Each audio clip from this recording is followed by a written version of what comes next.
কাল কিয়ামতের দিনটা বড় ভয়ঙ্কর হবে, এত ভয়ঙ্কর বন্ধু।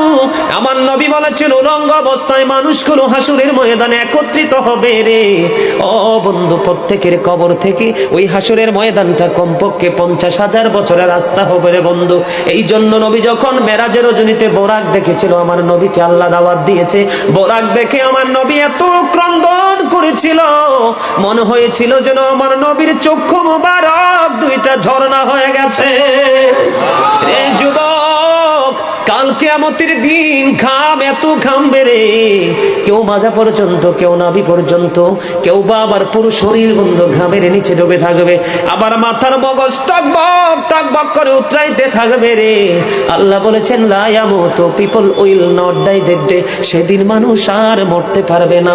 আল্লাহ বলেছেন ফিহা ওয়ালা ইয়াহইয়া, people will not be able to live that day, মানুষ সেদিন বাঁচতেও পারবে না।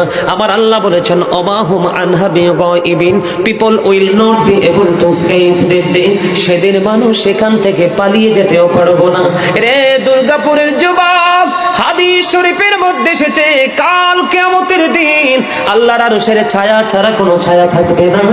ওই কাল কিয়ামতের দিন এই দুর্গাপুরের যুবকগুলো চাইয়া দেখেন চাতক পাখির মতো বসে আছে। আমার কাছে এত সুন্দর লাগে রে যুবক, আমার হৃদয়টা ঠান্ডা হয়ে গেছে, কলিজা ছুঁয়ে গেছে তোমাদের উপস্থিতি এবং মনোযোগ।